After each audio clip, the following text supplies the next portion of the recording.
Brett teaches Raspberry Pi. Brett teaches Raspberry Pi. Brett. Tech is cool. T-minus 5 seconds. Brett teaches Raspberry Pi. Alright, we have one final thing to do here to finish up our little game. So we've got a player moving around. There's currently boundaries keeping them from exiting the board. Let's add something for them to pick up so it feels a little bit more like a game. So make sure to stop your application if it's running so that we can write this next section. So let's add a new variable under player called fruit. And fruit's going to be very similar to player. It's going to be an object.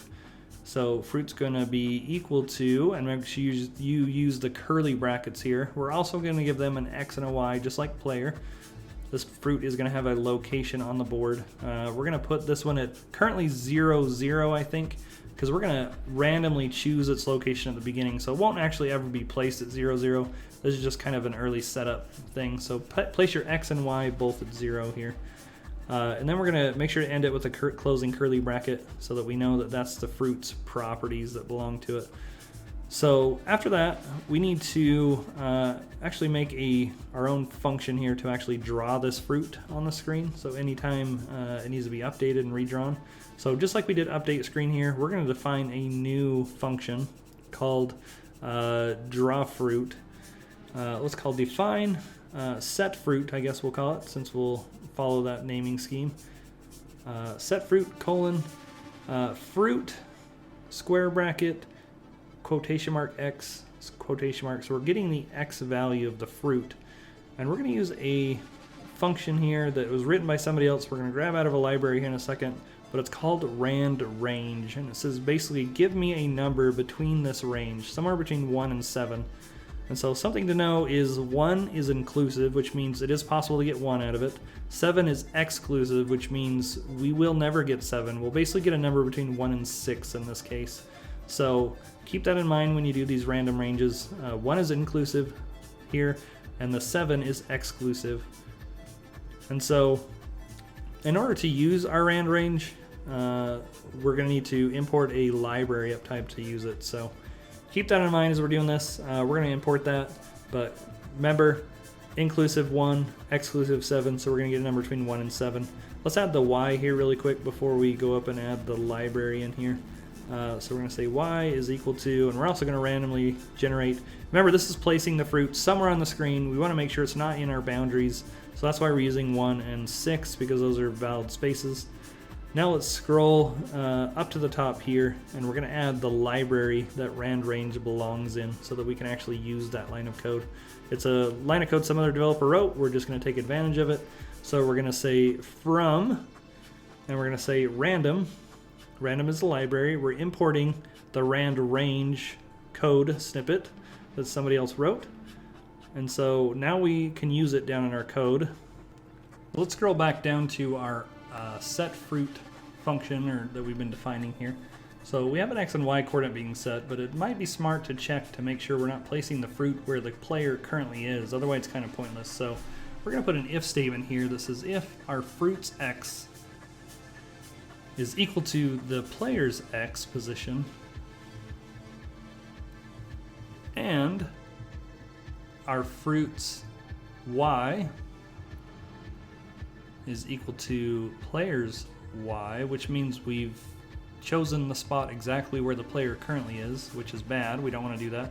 If that is true, then we need to make sure to pick a new location for the fruit. And since this function does that for us, all we have to do is call set fruit again, and it should pick a new location and then double check it again. So call set fruit inside this if statement. Okay, so if for some reason the fruit gets placed there, it'll place it in a new location by calling set fruit again, and then it'll keep going until it finds a spot that the player is not currently in, and then officially set it. So the next thing we need to do is to make sure to actually set this fruit on. Since it's a function, it needs to be called the first time. So right before we update screen, let's go ahead and set the fruit in its location. Remember, we're not drawing it yet. We're currently just setting the fruit's location. Okay, so we're going to set the fruit, then we're going to tell it to update the screen. So, which does all the drawing. So we've set our fruit. Our fruit should have an X and Y coordinate set, and so it's ready to be drawn. So in update screen, we need to make sure after we draw the matrix to go in and set the pixel for the fruit. So we're going to call sense.setPixel. We're going to pass in the fruit X and Y. And then we're going to do the player, the fruits Y. So we're setting the fruits X and Y. And then we're passing in blue since we're doing blueberries, as we just discussed. Okay, so we got our fruit being drawn, we got our player being drawn, we got our matrix there.